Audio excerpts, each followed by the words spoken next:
Some commendatory verses. Urganda the Unknown, to the book of Don Quixote of La Mancha. If to be welcomed by the good, O book, thou make thy steady aim, no empty chatterer will dare to question or dispute thy claim.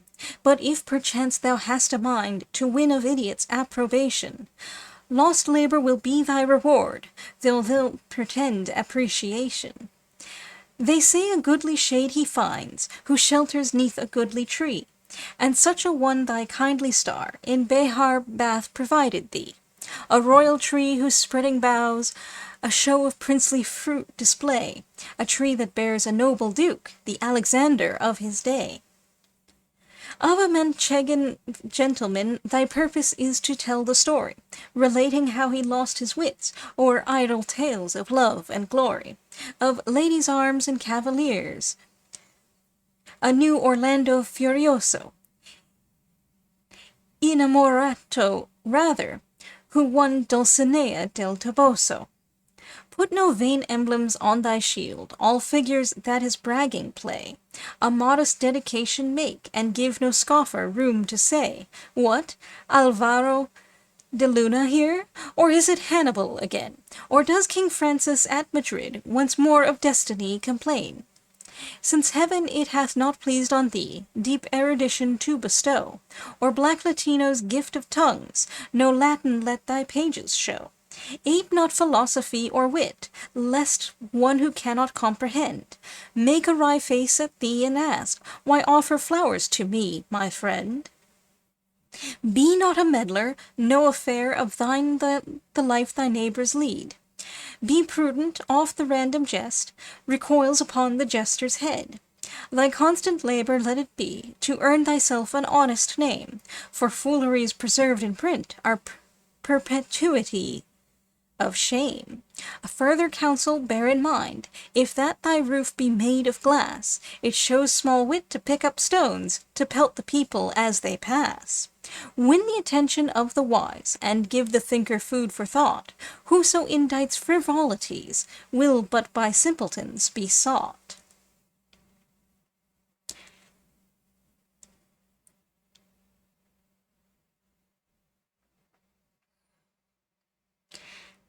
Amadis of Gaul, to Don Quixote of La Mancha.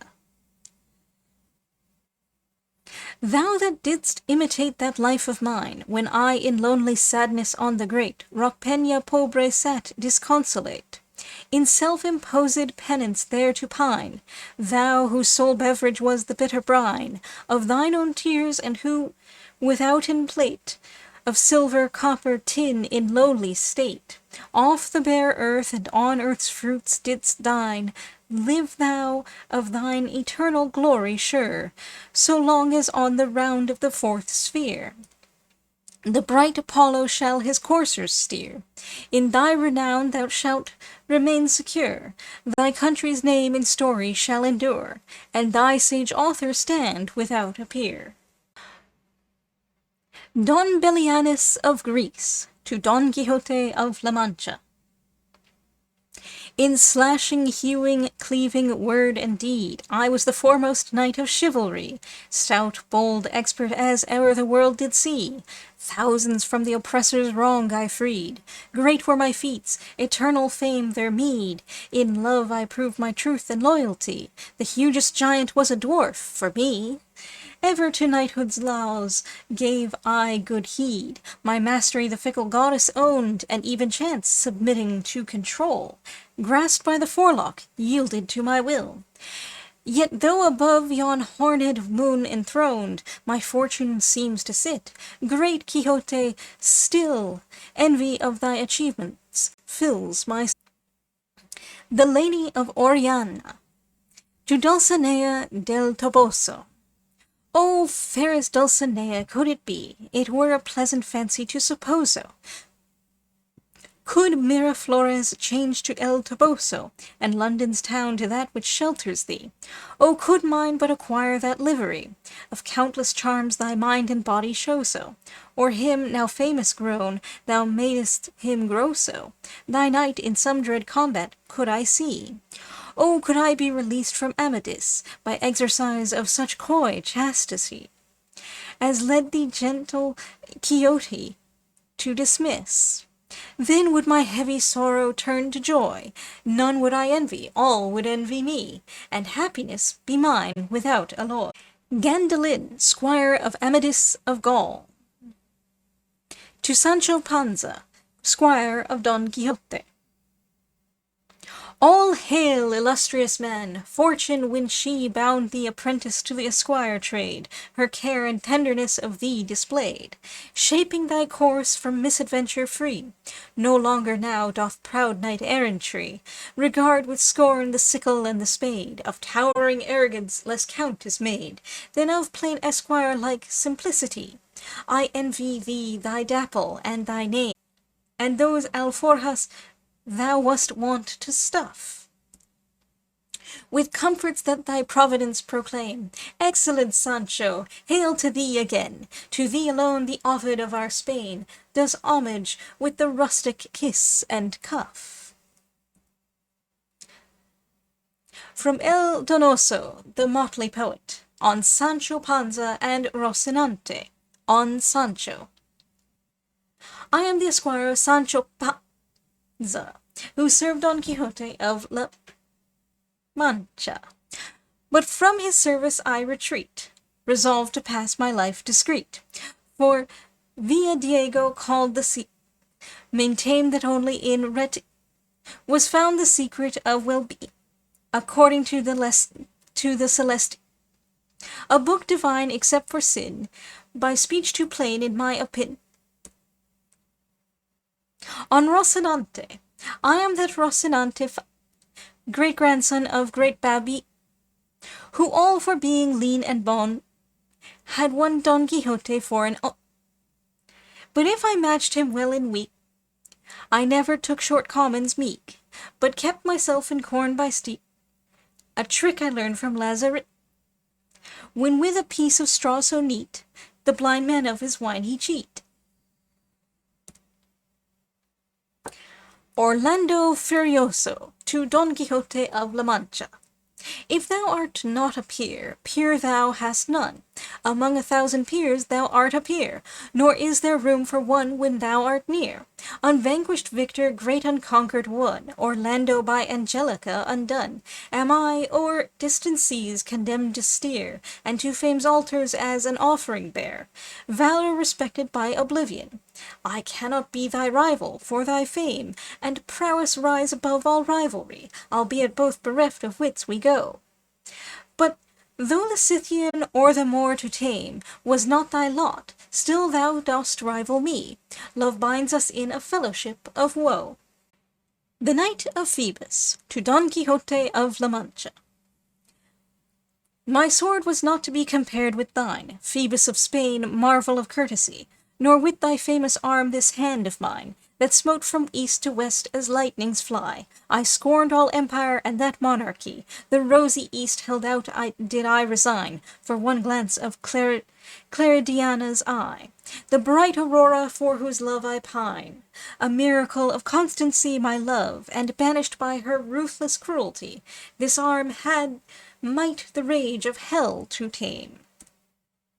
But Gothic Quixote, happier thou dost prove, for thou dost live in Dulcinea's name, and famous honoured wise she lives in thee. From Solisdan, to Don Quixote of La Mancha.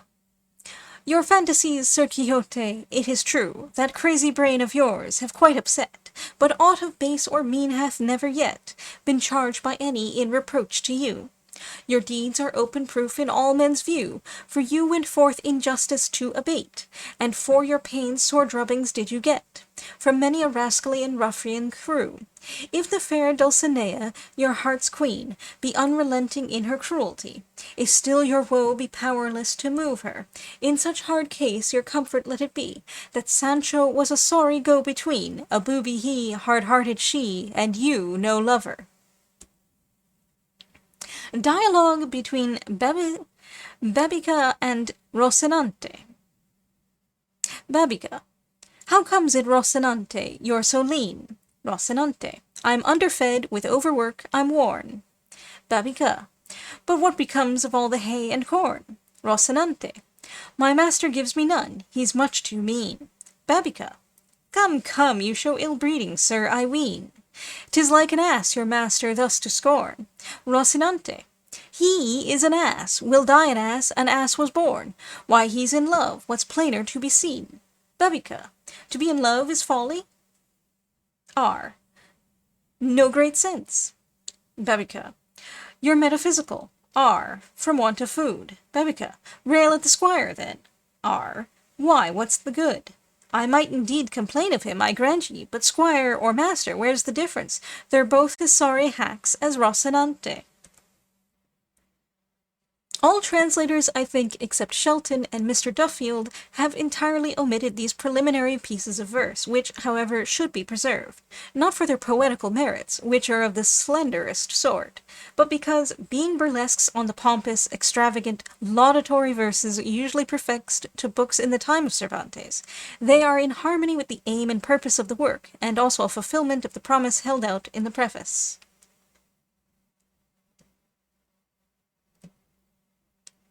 Uganda the Unknown, or more strictly, the Unrecognized, a personage in Amadis of Gaul, somewhat akin to Morgan Le Fay and Vivian in the Arthur legend, though the part she plays is more like that of Merlin.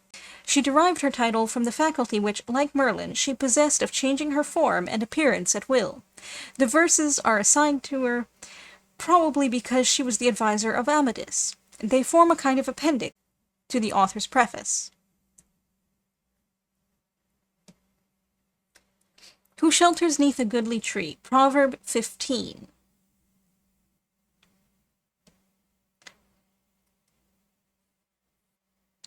The Duke of Behar, to whom the book was dedicated, the Zuniga family, of which the Duke was the head, claimed descent from the royal line of Navarre.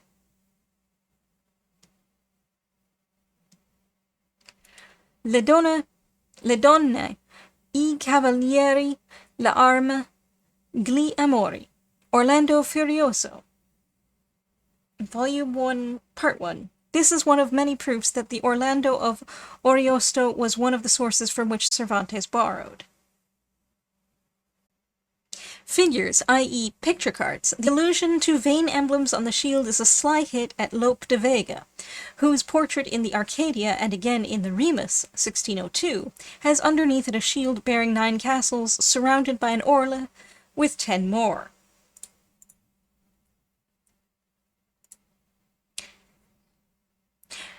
This refers to the querulous and egotistic tone in which dedications were often written. Alvaro de Luna was the constable of Castile and favorite of John II, beheaded at Valladolid in 1450. Francis I of France was kept a prisoner at Madrid by Charles V for a year after the Battle of Pavia. The last 4 lines of the stanza are almost verbatim from verses by Fray Domingo de Guzman, written as a gloss upon some lines carved by the poet Fray Luis de Leon on the wall of his cell in Valladolid, where he was imprisoned by the Inquisition. Juan Latino, a self-educated Negro slave in the household of the Duke of Sessa, who gave him his freedom. He was for 60 years professor of rhetoric and Latin at Granada, where he died in 1573.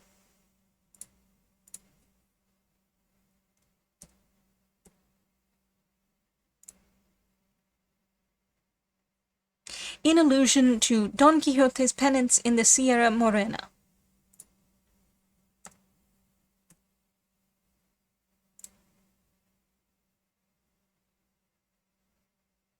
Don Belinus of Greece, Note 35. The history of Don Belinus de Grecia by the licentiate Jeronimo Fernandez, 1547. It has been by some included in the Amadis series, but it is in reality an independent romance.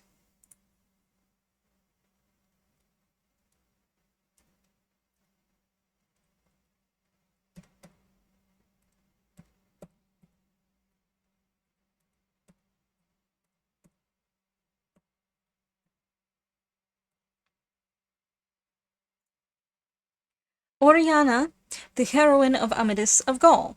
Her castle Miraflores was within 2 leagues of London. Shelton, in his translation, puts it at Greenwich.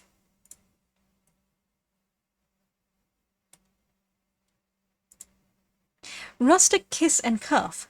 Buscorona, a boorish practical joke, the point of which lay in inducing some simpleton to kiss the joker's hand, which as he stoops gives him a cuff on the cheek. The application here is not very obvious, for it is the person who does homage who receives the buscorona. It is not clear who is meant by the Spanish Ovid. Some say Cervantes himself, others as Hartzenbusch, Lope de Vega. Motley poet, poeta entreverado. Entreverado is properly mixed fat and lean, as bacon should be. Commentators have been at some pains to extract a meaning from these lines. The truth is, they have none, and were not meant to have any. If it were not profanity to apply the word to anything coming from Cervantes, they might be called mere pieces of buffoonery, mere idle freaks of the author's pen. The verse in which they are written is worthy of the matter. It is of the sort called in Spanish de pies cortados, its peculiarity being that each line ends with a word the last syllable of which has been lopped off. The invention has been attributed to Cervantes, but the honor is one which no admirer of his will be solicitous to claim for him, and in fact there are half a dozen specimens in the Picara Justina, a book published, if anything, earlier than Don Quixote. I have here imitated the tour de force as well as I could, an experiment never before attempted, and certainly not worth repeating. The Urganda verses are written in the same fashion, but I did not feel bound to try the reader's patience, or my own, by a more extended reproduction of the puerility. Celestina, or Tragicomedy of Callisto and Meliboea, 1499, the first act of which is generally attributed to Rodrigo Cota, the remaining 19 being by Fernando Rojas. There is no mention in it of Villa Diego, the Silent. The name only appears in a proverbial saying about taking the breaches of Villa Diego, i.e. beating a hasty retreat.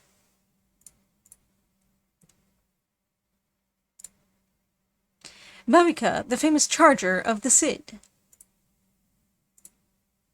An allusion to the charming little novel of Lazarillo de Tormes, and the trick by which the hero secured a share of his master's wine.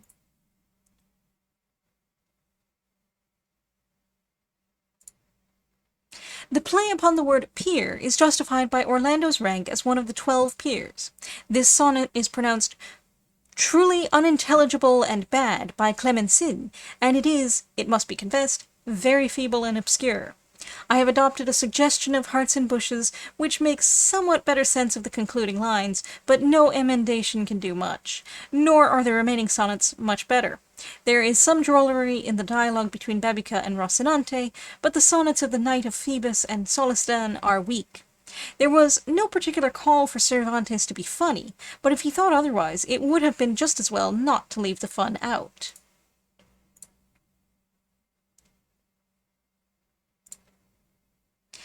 The Knights of Phoebus or of the Sun, Caballero del Febo, Espejo de Príncipes y Caballeros, a ponderous romance by Diego Ortuñez de Calahorra and Marcos Martinez, in 4 parts, the first printed at Saragossa in 1562, the others at Alcalá de Henares in 1580.